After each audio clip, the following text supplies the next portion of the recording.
भारत के एक दूर दराज और शांत इलाके में सिद्धपुर नाम का एक छोटा सा गांव था। यह गांव चारों तरफ से घने जंगलों से घिरा हुआ था और यहाँ के लोग बेहद सरल और परिश्रमी थे। इस गांव की एक खास बात थी कि यहाँ हर रात एक अजीब सी घंटी बजती थी, जिसका स्रोत कोई भी नहीं जान पाया था। गांव के बच्चे इस रहस्यमय घंटी की आवाज से बहुत डरते थे और जब भी यह बजती वे अपने माता पिता के पास जाकर छिप जाते थे। गांव के बुजुर्गों का मानना था कि यह घंटी गांव की रक्षा करती है, लेकिन इसकी असलियत से कोई परिचित नहीं था। एक दिन गांव के मुखिया राम प्रसाद ने यह तय किया कि वह इस रहस्य का पता लगाएगा। उसने गांव के सबसे साहसी युवकों को इकट्ठा किया और जंगल की ओर बढ़ा। जब वे जंगल के भीतर पहुंचे तो उन्हें एक पुराना जर्जर मंदिर दिखाई दिया।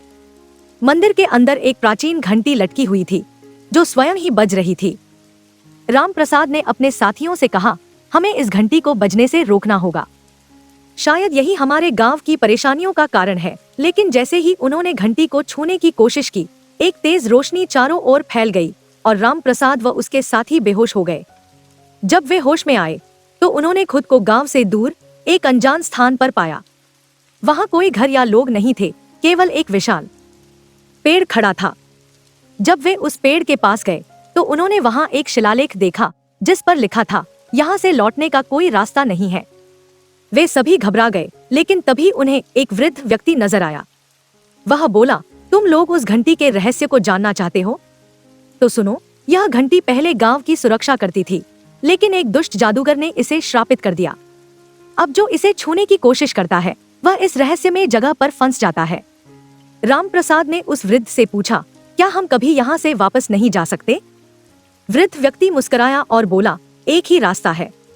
अगर तुम उस जादूगर को हरा दो और घंटी को मुक्त कर दो तो तुम लोग यहाँ से लौट सकते हो।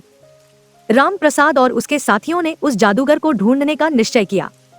उन्होंने वृद्ध से जादूगर के ठिकाने की जानकारी ली और उसकी ओर बढ़ चले। रास्ते में उन्हें कई अजीब और भयावह जीवों का सामना करना पड़ा, लेकिन वे हिम्मत नहीं हारे। आखिरकार वे जादूगर के किले तक पहुंच गए। वहां एक जबरदस्त लड़ाई हुई। जादूगर ने अपनी सारी शक्तियों और जादू का इस्तेमाल किया, लेकिन राम प्रसाद और उसके साथियों ने अपने साहस और एकता से उसे हरा दिया। जादूगर के मरते ही घंटी का श्राप टूट गया और वे सभी अपने गांव लौट आए। गांव के लोग खुशी से उनका स्वागत करते हुए बोले, तुम लोगों ने हमें बड़ी मुसीबत से बचाया है।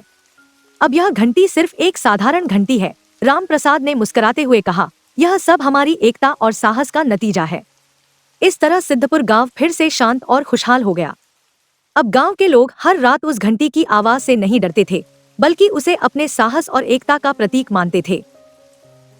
दोस्तों, आपको हमारी आज की ये कहानी कैसे लगी, हमें कमेंट करके जरूर बताएं।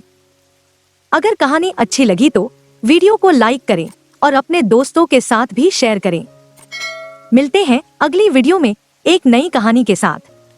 दोस्तों, अगर आपके पास भी कोई कहानी है तो आप हमारे चैनल पर दिखाना चाहते हैं तो आप हमें अपनी कहानी डिस्क्रिप्शन में दिए गए ईमेल एड्रेस पे भेज सकते हैं।